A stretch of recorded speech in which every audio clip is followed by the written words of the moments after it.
Europe has been roasting day and night for the past week or so. More than 100 million people have been living through temperatures above 35 degrees Celsius for days on end.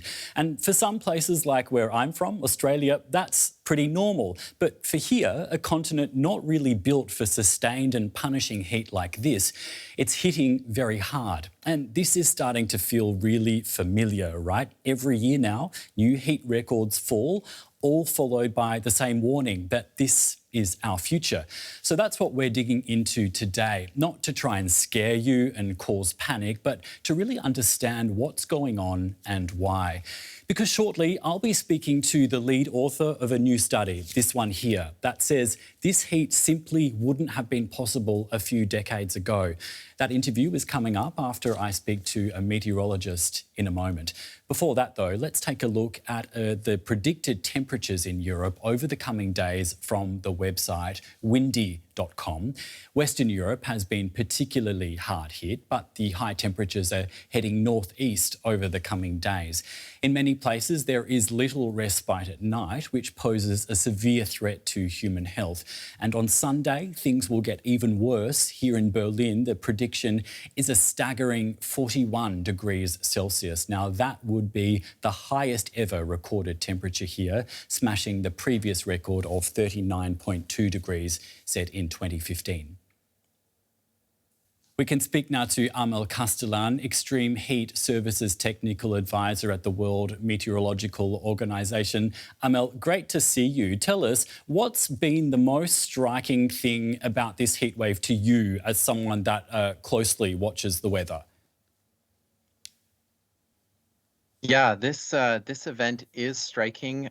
In some ways, it's unsurprising, but the most important parts, I think, are the fact that it's really out of season. Typically, in the Northern Hemisphere during the summer, we would get our hottest days in the second half of July and into August. And this is coming really on the heels of the solstice just last week. So we have the sun angle, the highest that it will be in the sky at any time of year. So the days are extremely long, and the pattern is such that it is kind of all the ingredients to provide on the baseline of an already changed climate, the strongest temperatures that we have ever seen, at least in the recorded history in this part of the world. So it's both extremely early and shockingly, and of course, tragically, and of course, our hearts go out as an institution, but as fellow human beings, to the wide array of impacts on the ground that are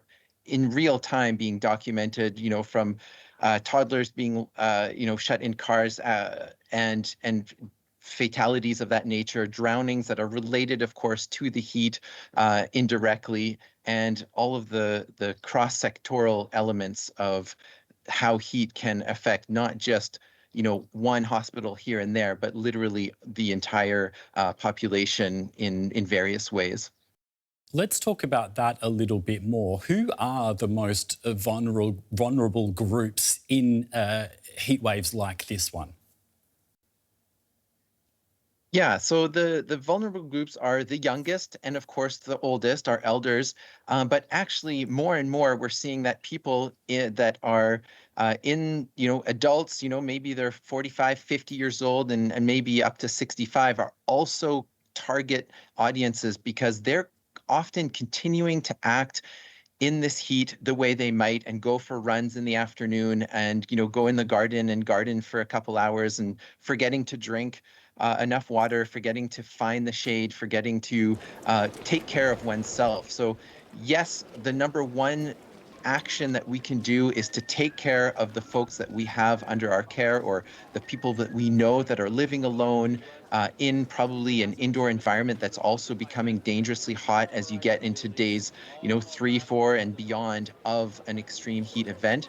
But we also need to consider those who are taking medications, those with pre-existing medical conditions, diabetes, COPD, those type of conditions are part of the vulnerable group. And then there's a whole other element in society, folks who are working outside, whether it's agricultural, We're thinking about people who work outside, going door to door with nurses, people who are delivering the mail. Everybody is susceptible to extreme heat, whether you're a fit adult or part of a particularly vulnerable group. Now, Armel, I guess all eyes are really on what the temperature is during the daytime, but the nighttime temperatures are also a real issue here as well. Can you talk to us a bit about that?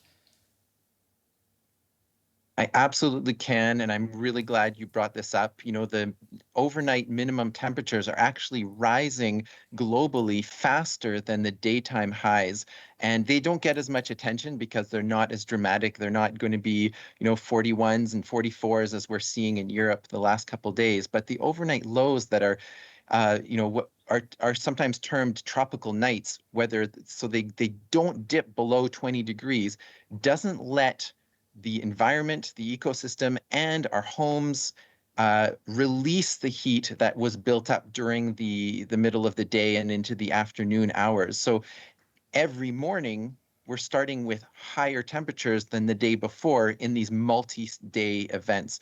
And this is the better part of 2 weeks in Western Europe, and it's going to be shifting a little bit towards the northeast into Germany and Czech Republic and so on. And it's a multi-day event, and so the built infrastructure takes that heat information throughout the day and keeps onto it and can only release so much. And that's when things start to become dangerous, both in the indoor heat environment for where we all live and trying to find respite during the night when we need to sleep. And that's an incredibly important time to recover. And then, of course, the same applies to the ecosystem, to the infrastructure, to transportation systems, the electrical grid, farm animals that don't actually have access to fans and cooling centers that are also perishing in this kind of extreme condition. Now, Amel, the next guest coming up after you is a climate scientist, and he's going to be talking about a study that basically says this heat wave would have been impossible without global warming caused by humans. I'm wondering, can you weigh in on this issue as a meteorologist? Yeah, so there's obviously some overlap between a climatologist and a meteorologist. I've been in operations for the better part of 20 years, mostly in Canada, and I've moved now to the WMO setting, looking more globally. And one thing still rings true is that all of the hazards that we look at, whether it's hail events or wind or extreme rain, but and particularly extreme heat, are all going to be affected by a rising baseline temperature, whether it's taking on more moisture because the temperatures are higher. But when we speak about directly to heat waves, they are going to become more frequent. They're going to become more intense. And also, as I mentioned earlier, they're going to happen at different times of the year. So what would typically be kind of the ramp up to summertime is May and June, and Europe has already seen not one but two very strong heat waves. The first one setting the stage for the second, the one that we're currently in, and providing a setting that is affecting both people because of its extreme nature, but also the other sectors of society, like particularly the crops and the potential for extreme wildfire behavior.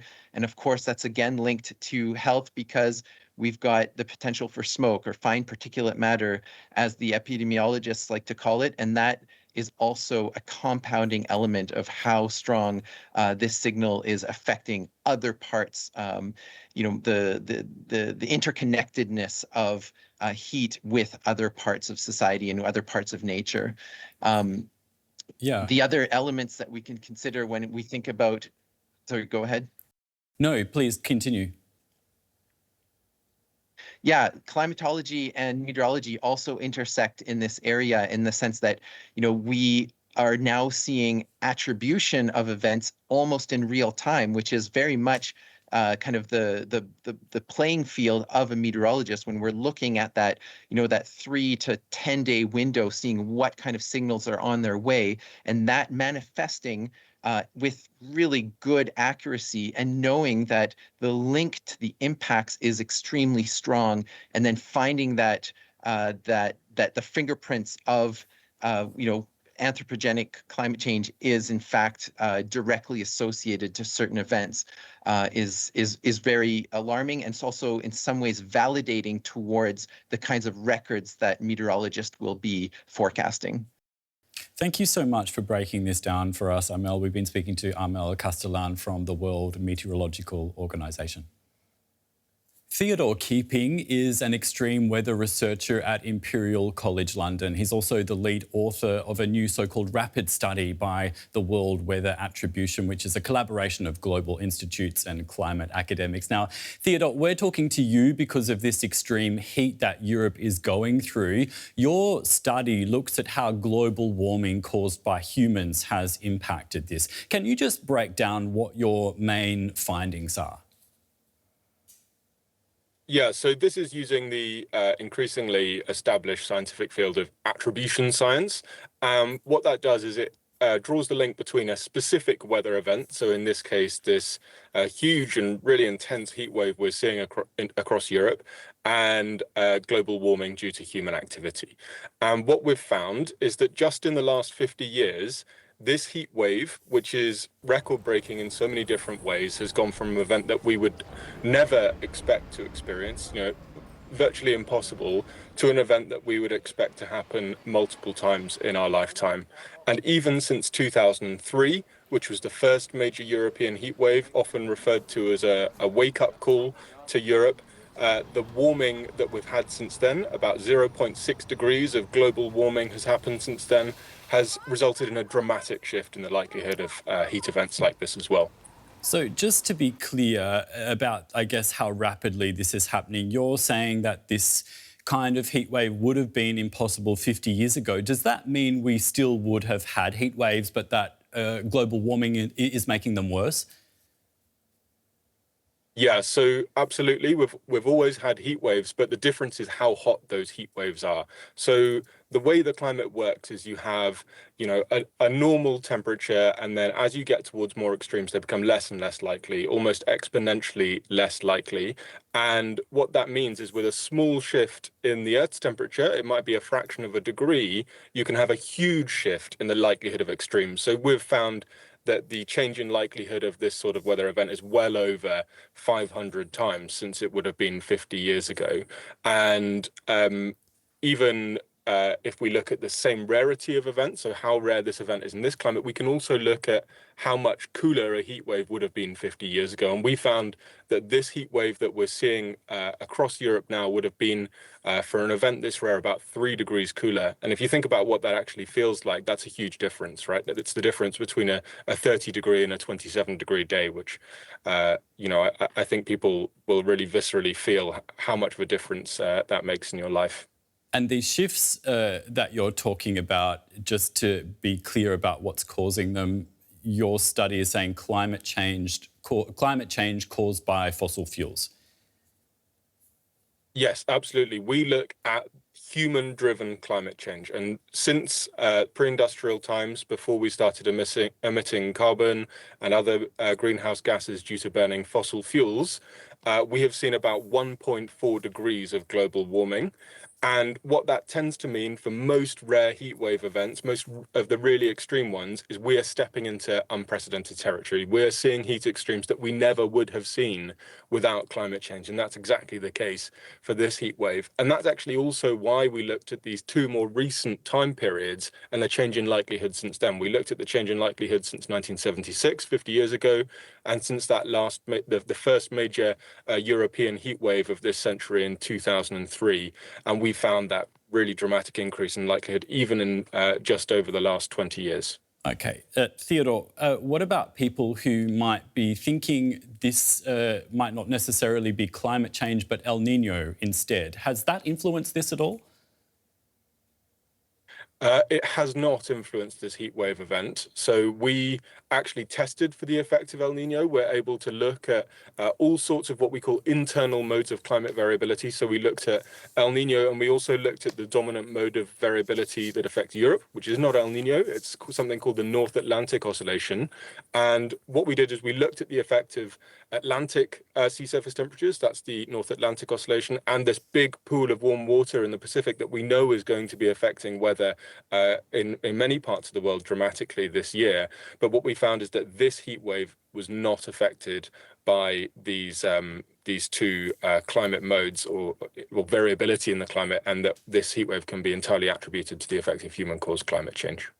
Now, Theodore, as I understand, the study that we're talking about today hasn't been peer-reviewed. And just to explain what that means, peer review is a form of academic quality control that puts research through scrutiny and critical evaluation. So if this study hasn't been put through this process, how reliable is the information that you're telling us today? There's a very simple reason why this study hasn't been peer reviewed, and that's because the peer review process takes, multiple months. And at our research group, we think it's really important that people get information about how the likelihood of extreme weather events is changing as they are actually happening, or just after they have happened. What I will say, though, is that all of the methods that we've used in this study are peer reviewed. So we've done many studies like this. We have peer reviewed many heat wave studies using the exact same methods. We have peer reviewed the methodology, and this study itself will likely be peer reviewed in the future as that timescale permits. Okay. Now, in your study, as I understand, Europe has been singled out as the fastest warming continent and being particularly ill-equipped to handle this. What would a better prepared Europe have looked like? I mean, one of the main reasons why Europe is so poorly prepared is because we are warming so fast. We are playing catch up. We're playing catch up to a climate that we keep that keeps shifting, right? So we keep stepping into new heat extremes, new rainfall extremes that we're simply not adapted to, that in our building codes, our behavior, and our adaptation. So a big part of the problem for a better adapted Europe is the rapidity of climate change, and there's only one way to address that, which is to stop emitting greenhouse gases through burning fossil fuels. That said, there are a number of adaptations that we can take, and they are really important. That's to ensure that all of the heat adaptation plans that we have across Europe are properly implemented, that particularly in more northern parts of Europe that don't expect to experience this sort of heat, that we have cool spaces and people know how to behave in these new conditions. But I think the main thing to emphasize is, particularly if we look at the impacts that we've seen in France over the last few days, and now that heat wave is migrating east, there is a limit to the adaptations we can take. People will always be outside, people will always experience heat stroke, and we know that every year thousands of people die in Europe due to heat extremes, and our team's science on that has found that about 2/3 of those deaths are attributable to human-caused climate change. Can you just explain what a heat adaptation plan is for people who might not be aware what their own particular country, or for example the European Union, is trying to do? What are plans like this, and what do they look like? So a heat adaptation plan starts with an early warning system. So in the UK, we've been under what's a so-called red heat alert. It's the second one that has ever happened. And that triggers a number of different actions by national and local government, both in terms of the deployment of emergency healthcare, but also in terms of adaptations that employers, schools, and sort of any community space is advised or even sometimes mandated to take. Now, Theodore, this all sounds quite grim and depressing, and I guess for some people going through these heat waves, they might feel, a bit helpless. Is there any good news or any positive news that people watching this can take away with them? I think the positive news that I would say is that this is not a problem without a solution. You know, we keep seeing these heat records being broken, and it can be very unpleasant. You know, you can have your life disrupted, you can struggle in the heat, you can even get ill, and in the worst case die.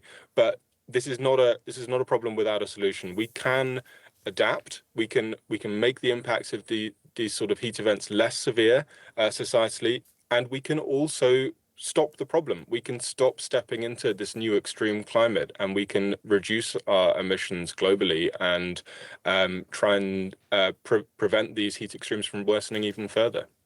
Thanks a lot, Theodore. We've been speaking to Theodore Keeping, an extreme weather researcher at Imperial College in London.